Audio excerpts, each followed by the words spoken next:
С именем Аллаха Милостивого и Милосердного, хвала Аллаху, Господу миров, мир и благословение посланнику Аллаха, его семейству и всем его сподвижникам. Я свидетельствую, что нет божества достойного поклонения, кроме Аллаха единого, которому нет сотоварища. Я также свидетельствую, что Мухаммад, его раб и посланник, саллаллаху алейхи вассалям. Мир вам, милость и благословение Аллаха.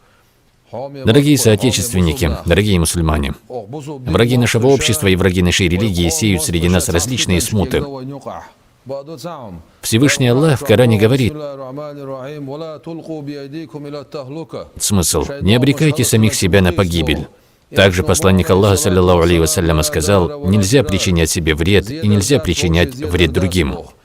Сегодня появилась одна игра, которая называется «Синий кит». Вовлекая детей в эту игру, они будят их поздно ночью и дают им различные задания, в итоге ведущие к самоубийству. Эту игру придумали враги Аллаха.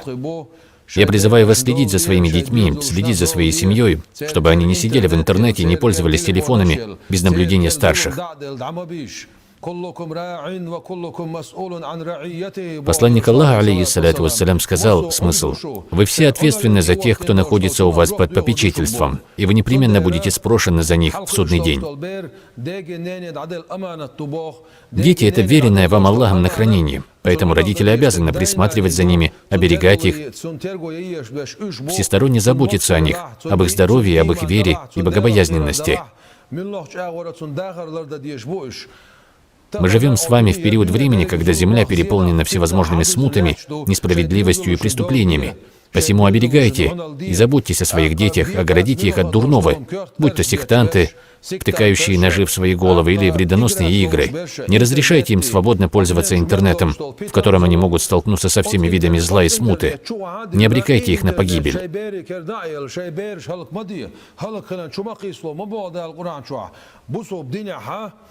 Внимите призыв религии, люди. Не распространяйте сплетни, не распространяйте ложь, не распространяйте слухи. И старый, млад, и женщины, и мужчины — все сегодня подвергают себя беде, гибели, сидя в WhatsApp и иных соцсетях, занимаясь распространением сплетен и слухов. Аллах же призывает нас не обрекать себя на погибель.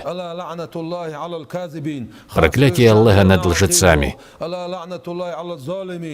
проклятие Аллаха над притеснителями. Распространяющие сплетни совершают большой грех. В хадисе посланника Аллаха, саллаллаху алейхи вассаляма, говорится: не войдет в рай сплетник.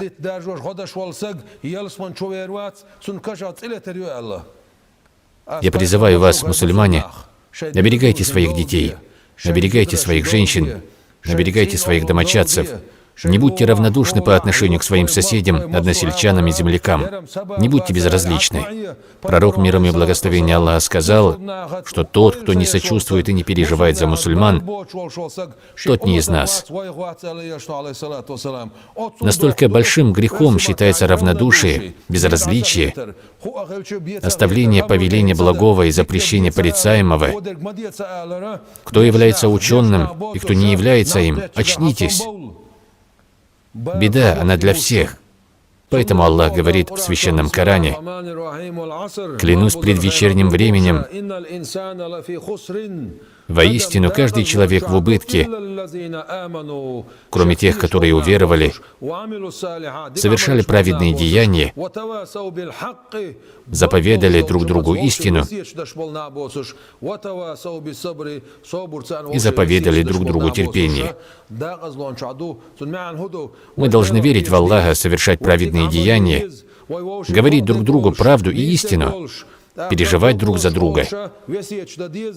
Должны быть терпеливы друг к другу. Все мы должны быть единой нацией и противостоять злу, приходящему извне.